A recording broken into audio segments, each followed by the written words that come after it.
Time యూపీఎస్సీకి tuitions only in Tirumala IAS institute Chaitanyapuri. Call చేసి ఇప్పుడే జాయిన్ అవ్వండి. ఏపీ రాజకీయాల్లో బిగ్ ట్విస్ట్ నెలకొంది. ఏపీ మాజీ సీఎం వైఎస్ఆర్సీపీ అధ్యక్షుడు వైఎస్ జగన్మోహన్ రెడ్డికి అత్యంత సన్నిహితుడైన విజయసాయిరెడ్డి కాంగ్రెస్ ఏపీ అధ్యక్షురాలు వైఎస్ షర్మిలతో సమావేశం కావటం వైఎస్ఆర్సీపీలో కలకలం రేపుతోంది. అయితే గత వారమే రాజకీయాల నుంచి వైదొలుగుతున్నట్టు ప్రకటించి రాజ్యసభ పదవికి రాజీనామా చేసిన ఆయన 3 రోజుల క్రితం హైదరాబాద్ లో షర్మిల ఇంటికి వెళ్లారని, దాదాపు 3 గంటల పాటు రాజకీయ అంశాలపై చర్చించారని సమాచారం. మధ్యాహ్నం అక్కడే భోజనం చేశారంట. ప్రస్తుతం ఈ విషయం ఏపీ రాజకీయాల్లో ఇంట్రెస్టింగ్ గా మారింది.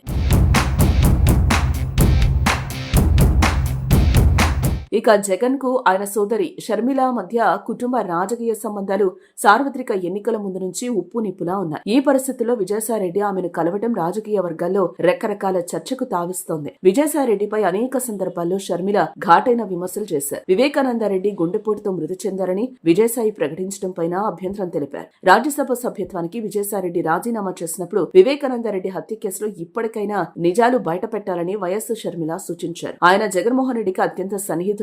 వైఎస్ జగన్ ఏ పని చెయ్యమని ఆదేశిస్తే ఆ పని చేసేవారని అన్నారు. జగన్ విశ్వసనీయత కోల్పోయారు కాబట్టి విజయసాయి వైఎస్ఆర్సీపీ నుంచి వెళ్లిపోతున్నారని వ్యాఖ్యానించారు. ఈ క్రమంలో షర్మిలను ఆయన కలవడం రాజకీయంగా ప్రాధాన్యతను సంతరించుకుంది.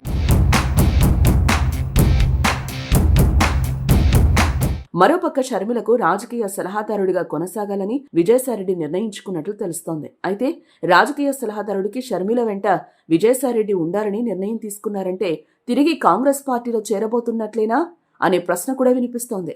ఏదేమైనా వీరిద్దరి రహస్య భేటీ ఏపీ రాజకీయాల్లో ఇప్పుడు హాట్ టాపిక్ గా మారింది. చూడాలి మరి విజయసాయిరెడ్డి దారేటో.